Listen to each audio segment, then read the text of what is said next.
Welcome back mga kababayan sa aking YouTube channel. At ngayon ay papakita ko sa inyo yung mga itatapon na naman dito. Nagpapatapon na naman yung amo ko ng gamit kasi malapit na nga ang solnal, ang bakasyon. Ganito yung pamahiin nila. Pag may hindi sila nagustuhan na gamit, tatapon na nila, papalitan kahit maganda pa. Ito yung mga upuan, papalitan nila yung upuan sa kantin. Ito ang ganda pa oh. Kung sa Pilipinas to, ang daming kukuha nito, wala mang sira eh. Upuan saka lamesa sa kantin. Ayan oh, itapon na yan. Ito ang ganda pa niyan oh.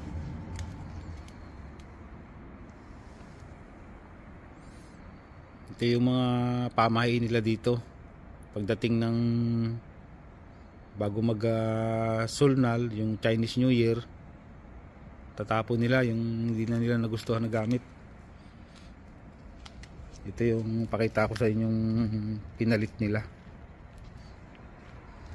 sa kantin.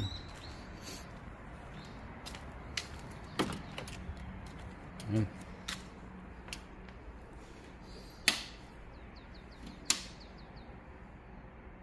Ganda din naman ang pinalit eh. Kahoy din, iba nga lang style. Ganda.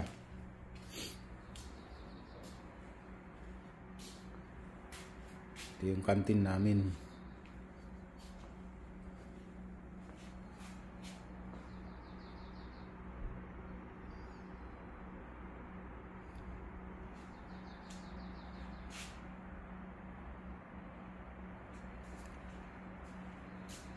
Okay, sample work na tayo mga kabayan. Ito din, nagpalit din sila ng bagong bagong refrigerator.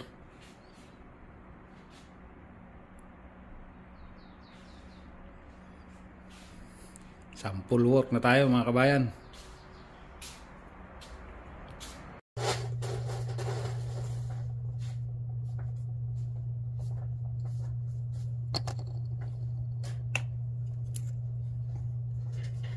Ito nga pala mga kababayan yung housing ng laser na galing sa labas, tapos ipaparepair sa amin. Ididikitan ko lang yan ng panibagong salamin para hindi pumasok yung alikabok sa loob, kasi itong mga laser na ipinapakalibrate sa amin, na ibinalik sa amin, kami din ang nagre-repair. Gamit ito sa mga construction, paggagawa ng kalsada, ng mga bahay. Oh? Sama na bus. Ha? Meron ng isang kampanya na ginagawa na apat na isang linggo. Apat na araw? Ba, mahaba na ng pahinga 3 araw na. 1 linggo.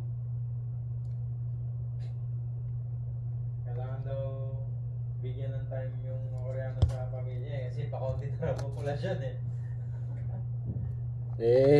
Dapat sa kanila lang, di tayo kasama doon. Okay lang, kung basic pa rin. Oo. Yung mga yung mga OFW dito, kailangan pa rin, 5 araw pa rin. Mabuti sana kung pareho lang sweldo, hindi nila babawasan yung basic. Okay lang.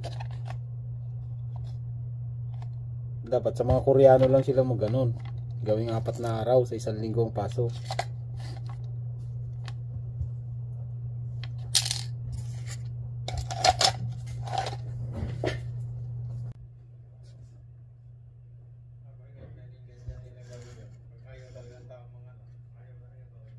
Wala pa eh.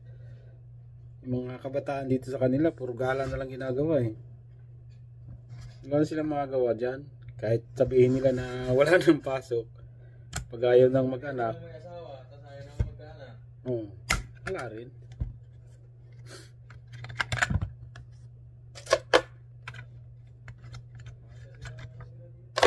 Nasa tao na yan eh. Nasa mag-anak eh. Dami nga dito, matanda na mga Koreano, lalo mga taxi driver dyan. Oo, mga binata. Ayaw mo magsiasawa.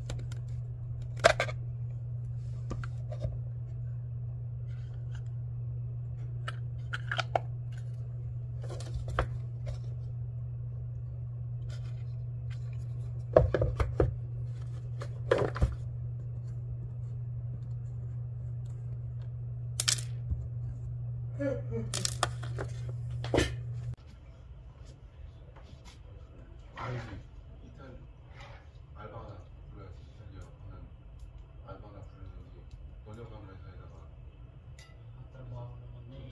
Masipag ka lang, marami ka ng kontrata. 우선 위에서 결정하겠지. 근데 우리 생각은 좀 강하게 이탈리아로 보내는 게 오히려 이렇게 얘기해야지. 뭐 내가 얘기할지 네가 얘기할지 모르지. 네가 얘기할지 거기. 뭐 솔직히 거기 다 영어를 하는 애들도 없고 이사진이 4명인데 형제자매. 내가 번역해서 형제한테 얘기하는 거고 니네들도 자료 봐하고 보는 거하고 완전 파급력이 다른 거야. 좀 이게 하겠지. 이게 낫지. 뭐 어떻게 이거 뭐 30만 원 50만 원 하면 우리 회사 소개와 우리가 너희 걸 하고 싶은 이유와 이런 거를 Hindi naman 하면은 masyado. 파급력이 있다니까. Kung saan kalaki ito ni Sila. 번역 기도인 거는 Pero hindi naman nagkakalayo yata ng Canada New Zealand sa akin. Malaki din ang cost of living doon. 알바 하나 데려와 번역해라. 우리 영어로 쫙 쓰는 거 번역해라. Malaki pa rin talaga siya sa Korea. Ang kaibahan doon sa Korea. 제가 Kaya 어디 pa gano'n ng citizenship. Katulad sa Canada. Sa New Zealand yata wala na eh. 아니잖아. Parang tinanggal na yung 아 비슷해. citizenship yata doon kasi nga ang dami doon mga Indiano 근데 na naging 그거는- citizen na ron.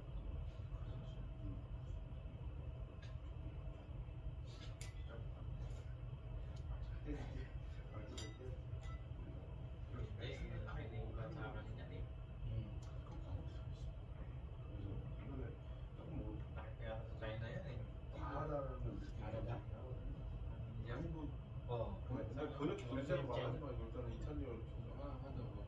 알바를 쓰는 게 좀 나을 것 같다. 사람이 번역하는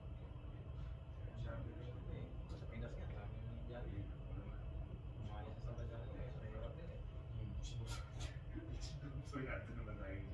야, 니들 그럴 거면은, 야, 이런 이쪽을 아니 이렇게 생각하고 있다는 건 우리도 가만 두시.